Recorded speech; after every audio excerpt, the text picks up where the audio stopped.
இன்றைக்கி எம்ஜிஆர் ஐயாவோட 108வது பிறந்தநாள்.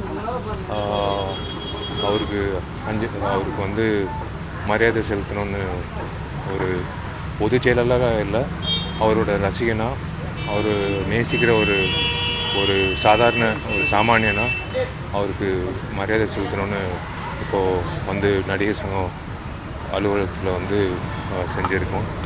எல்லோரும் செஞ்சுருக்கோம், நானும் என் பங்கில் செஞ்சுருக்கேன். அவர் பேரில் வந்து படம் ரிலீஸ் ஆச்சு, மதகஜராஜா எம்ஜிஆர்ன்ட்டு. பெரிய வெற்றி, அமோகமான வெற்றி, என் கெரியர்லேயே மிகப்பெரிய வெற்றியாக அமைஞ்சிருக்கு. அதே மாதிரி மாக்காண்டினியில் வந்து நெஞ்சில் அவரோட பச்சை குத்தி இருக்கும், அதுவும் பெரிய சக்ஸஸ் ஆச்சு. எனக்கு என்னமோ தெரில, அவர் என் டிபி கூட அவரோட ஃபோட்டோ தான் இருக்கும். ஒரு ஈர்ப்பு தான். அந்த மனிதரோட வாழ்க்கை வரலாறு படிக்கும்போது அவர் பண்ண சாதனைகள், அவர் பண்ண விஷயங்கள், அவர் செயல்பாடு எல்லாமே வந்து ஒரு இன்ஸ்பிரேஷனாக இருக்குது. எனக்கு ஒரு மிகப்பெரிய இன்ஸ்பிரேஷனாக இருக்குது. நான் ஏன் சமூக சேவை செய்கிறேன் நிறைய பேர் கேட்பாங்க.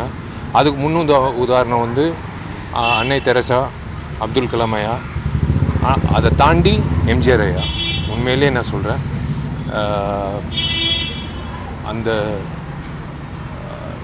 அந்த மிட் டே மீல் அப்படின்னு கொண்டு வந்த சத்துணவு, அந்த அந்த ஸ்கீம் கொண்டு வந்த ஒரு நபர், எல்லாருக்கும் ஏழைகளுக்காக வாழ்ந்த ஒரு அரசியல்வாதி,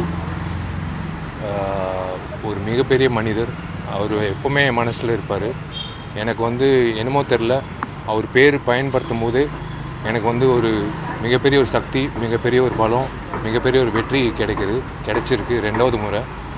ஸோ வாழ்நாள் பூரா அவரை வந்து மறக்க முடியாது. இது 108, 208 ஆனால் கூட வந்து கண்டிப்பாக மறக்க முடியாத ஒரு நபர். ஸோ கட்டட பணிகள் நீங்கள் பார்த்தீங்கன்னா தான் தாண்டிடுச்சு, பெரிய அளவில் போயிட்டுருக்கு, நான்ஸ்டாப்பாக போயிட்டுருக்கு. இனிமேல் எந்த தடையும் வராது, கண்டிப்பாக வராது. யாருக்கும் அந்த தைரியமும் கிடையாது இனிமேல் தடையை போடுறதுக்கு. இந்த கட்டடம் வந்து மேபி மார்ச் ஒரு ஏப்ரல் வரும்போது நீங்கள் எல்லோரும் வந்து இந்த மைக்கு வந்து விஷால் பக்கம் திருப்ப மாட்டீங்க, இல்லை இந்த கேமரா என் பக்கம் திருப்ப மாட்டீங்க, நீங்கள் அந்த பில்டிங் பக்கம் தான் நீங்கள் திருப்புவீங்க. நீங்கள் எல்லோரும் வந்து அந்த பில்டிங்குள்ளே உங்களை கூட்டிகிட்டு போய் அந்த பில்டிங்கை காட்டணும்னு என்னோடய ஆசை. ஏன்னா இது ஒரு சாதாரண பில்டிங், ஒரு நார்மலான ஒரு கார்ப்பரேட் பில்டிங்னா எப்பயோ கட்டி முடிச்சிருப்போம். ஏன் 9 வருஷம் ஆச்சுன்னா உங்களுக்கு புரியும். அந்த கட்டடம் வரும்போது இது ஒரு கல்ச்சுரல் ஹப்பாக இருக்கும், ஒரு கல்ச்சுரல் சென்டர். இது நடிகர் சங்கம் கட்டடம் தாண்டி ஒரு கல்ச்சுரல் சென்டராக இருக்கும். இது நிறைய விஷயங்கள், இது முக்கியமாக தியேட்டர் ஆர்டிஸ்ட், நாடக நடிகர்களுக்கு ஒரு மிகப்பெரிய ஒரு பலமாக இருக்கும். ஒரு விலாசம், அவங்களுக்கு ஒரு விலாசம்.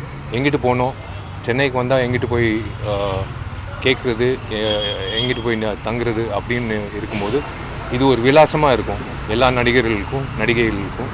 ஸோ இந்த பில்டிங் வந்து it will be an iconic building for இன் தமிழ்நாடு. கட்டிடத்தை திறந்த பின்னர் உங்களோட திருமணத்தை எதிர்பார்க்கலாம்? கண்டிப்பாக நானும் எதிர்பார்க்குறேன். நான் 9 வருஷம் ஆச்சுல்ல, கண்டிப்பாக. அது ஏதோ உளறிட்டேன் அப்படின்ட்டுல, நான் ஒரு சபதம் எடுத்தேன். கண்டிப்பாக எல்லாத்துக்கும் ஒரு டைம் வரும், அதுக்கும் ஒரு டைம் வரும். அது கண்டிப்பாக நீங்கள் எல்லோரும், உங்கள் எல்லாருக்கும் வந்து நீங்கள் இப்போ பட்டு சட்டை பட்டு வேட்டியோட நீங்கள் வந்து என்னை வாழ்த்தணும்னு நான் எதிர்பார்க்குறேன். செய்திகளை உடனுக்குடன் தெரிந்து கொள்ள உடனே சப்ஸ்கிரைப் பண்ணுங்க.